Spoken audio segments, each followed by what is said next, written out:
We should talk a little more about Newton's third law because there are some deep misconceptions that many people have about this law. It seems simple, but it's not nearly as simple as you might think. So people often phrase it as, for every action, there's an equal and opposite reaction, but that's just way too vague to be useful.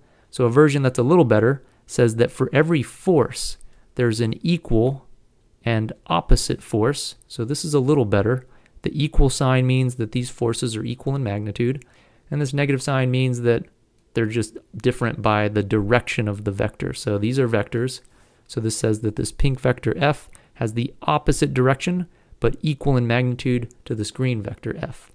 But to show you why this is still a little bit too vague, consider this. If this is all you knew about Newton's third law, that for every force, there's an equal and opposite force, you might wonder, if you were clever, you might be like, wait a minute, if for every force F, right, there's got to be a force that's equal and opposite, well, why doesn't that just mean that every force in the universe cancels? Shouldn't every force just cancel then at that point? Doesn't that just mean that there's no acceleration that's even possible? Because if I go exert a force F on something, if there's going to be a force negative F, doesn't that mean that no matter what force I put forward, it's just going to get canceled? And the answer is no. And the reason it's no is because these two forces are exerted on different objects. So you have to be careful. So the reason I say that this statement of Newton's third law is still a little bit too vague is because this is really on different objects. So if this is the force on object A exerted by object B, then this force over here has to be the force on object B exerted by object A. In other words, these forces down here are exerted on different objects. So I'm going to move this over to this side. I'm going to move this over to here. Let's draw two different objects to show explicitly what I mean. So if there was some object A, so let's put some object A in here. So we're going to make sure there's an object A. Let's say this is object A, and it had this green force exerted on it, F. So this object right here is A. Well, there's going to be another object, object B. We'll just make it another circle. So we'll make it look like this. So here's object B. And it's going to have this pink force, F, negative F, exerted on it. So I'm going to call this object B. Now we're okay. Now we know these forces can't cancel. And the reason these forces can't cancel is because they're on two different objects. But when you just say Newton's third law is that every force has an equal and opposite force, it's not clear that it has to be on different objects, but it does have to be on different objects. So these Newton force law pairs, oftentimes these are called force pairs or Newton's third law partner forces, are always on different objects. So the convention I'm using is that the first letter represents the force, the object that the force is on, So this A represents that this force F, this green force F, is on A, and it's exerted by B. And this shows that it's exerted on B, because the first letter is on the first one, and it's exerted by the second object, A. So this pink force is exerted on B. This green force is exerted on A. They're equal and opposite. They do not cancel. They cannot cancel because they're not on the same object. So that's why these don't cancel.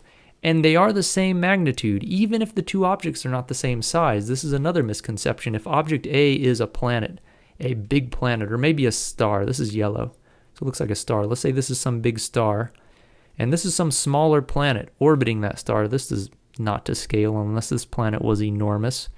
So this is some planet. But this planet could be hundreds, thousands of times, millions of times less massive than this star, but it would still exert the same force. So that if this star is pulling on the planet with this pink force F, negative F, then this planet has to be pulling on the star with this green force F, and they have to have the same magnitude even if they are different sizes. So people quote Newton's third law, but sometimes they don't really believe it. If I told you this planet was 1,000,000 times less massive than this star, people would want to say that, well, then the star obviously pulls more on the planet than the planet pulls on the star, but that's not true according to Newton's third law.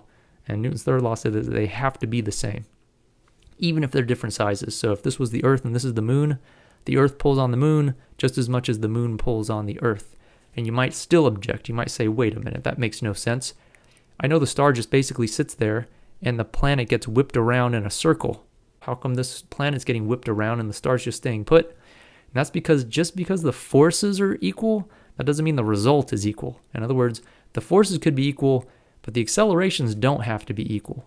The acceleration is going to be the net force divided by the mass. So even if the force is the same, you divide by that mass, you'll get a different acceleration, and that's why the result of the force does not have to be the same, even though the forces do have to be the same because of Newton's third law. Another misconception people sometimes make is they think there might be a delay in the creation of this Newton's third law partner force. And people think, maybe if I exert this first force fast enough, I can catch the universe sleeping, and there might be some sort of delay in the creation of this other force. But that's not true. Newton's third law is universal. No matter what the situation, no matter what the acceleration or non-acceleration or motion or no motion, whether one object's bigger or smaller, if they're Newton's third law partner forces, they are equal, they are opposite, and they are always equal and opposite at every given moment in time. So even if I came in all guns a-blazing, Chuck Norris style, trying to drop kick some wall, that does not look like the correct form for a drop kick. But even if I came in flying at this wall, as soon as I start to make contact with the wall, I'm going to exert a force on the wall, and the wall has to exert a force back. So I'd exert a force on the wall to the right, and this would be the force on the wall by my foot. There'd have to be an equal and opposite force instantly transmitted backwards on my foot. So this would be the force on my foot by the wall. And this happens instantaneously. There is no delay. You can't kick this wall fast enough for this other force to not be generated instantaneously. As soon as your foot starts to exert any force on the wall whatsoever, the wall is going to start exerting that same force back on your foot. So Newton's third law is universal, but people still have trouble identifying these third law partner forces. So one of the best ways to do it is by listing both objects. As soon as you list both objects, well, to figure out where the partner force is, you can just reverse these labels. So I know over here, if one of my forces is the force on the wall by my foot, to find the partner force to this force, I can just reverse the labels and say it's got to be the force on my foot by the wall, which I drew over here. So this is a great way to identify the third law partner forces, because it's not always obvious what force is the partner force. So to show you how this can be tricky, consider this example. Say we've got the ground and a table. So this example drives people crazy for some reason. If I've got a box sitting on a table, we'll call it box A. Box A is going to have forces exerted on it. One of those forces is going to be the gravitational force. So the force of gravity is going to pull straight down on box A. And if I were to ask you, what force is the third law partner force to this force of gravity? I'm willing to bet a lot of people might say, well, there's an upwards force on box A exerted by the table, and that's true. And if this box A is just sitting here, not accelerating, these two forces are going to be equal and opposite. So it's even more tempting to say that these two forces are equal and opposite because of the third law, but that's not true. These two forces are equal and opposite because of the second law. The second law says if there's no acceleration, then the net force has to be zero, the forces have to cancel. And that's what's happening here. These forces are equal and opposite. They're canceling on box A, which is a way to know that they are not third law partner forces, because third law partner forces are always exerted on different objects. They can never cancel if they're third law partner forces. So what's going on over here?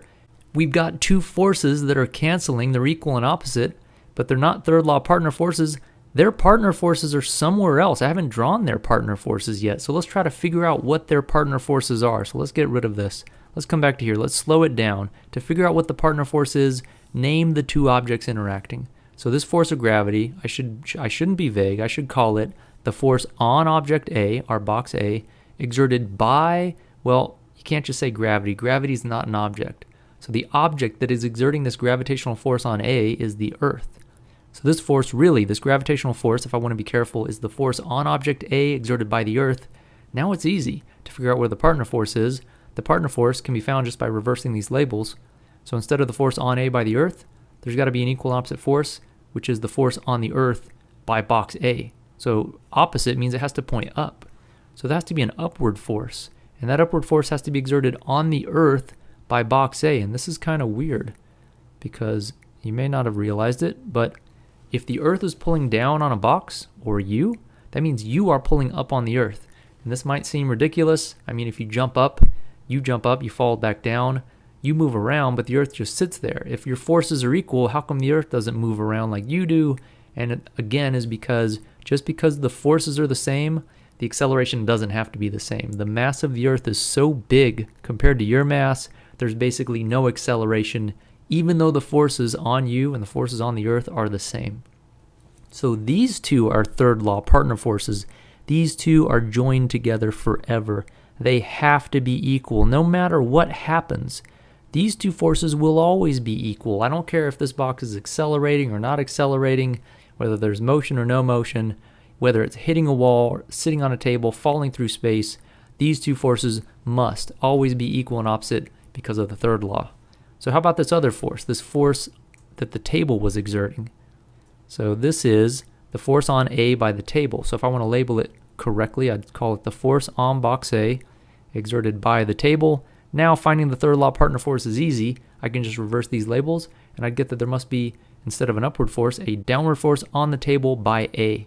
So I'm going to have another force here on the table. It's going to be a downward force. Downward force on the table by A. That's the third law partner force to this upward force that the table is exerting. These two forces are also third law partner forces. These forces are going to be equal and opposite no matter what happens. This force on box A by the table and this force on the table by box A must be equal no matter what happens, but the force on box A by the table does not have to be equal and opposite to the force on A by the Earth. It happens to be equal and opposite in a case where there's no acceleration, but if we stuck this whole situation into an elevator or a rocket that had some huge acceleration upwards, even if there's acceleration upwards, these partner forces have to be equal. So the force on A by the table and the force on the table by A will have to be equal. Similarly, the force on the Earth by A and the force on A by the Earth have to be equal, but no longer will these two forces have to be equal because they're not partner forces.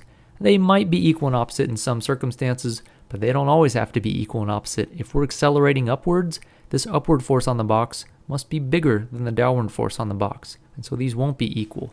Recapping quickly, Newton's third law is a statement about the forces on two different objects, and because it's about two different objects, those forces can never cancel.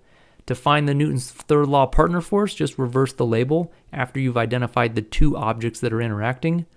The third law partner forces have to be equal in magnitude, even if one object is larger than the other or has more charge or any property that might seem like it would convey more force than another object. If those are the two objects interacting, their forces must be of equal magnitude in opposite directions.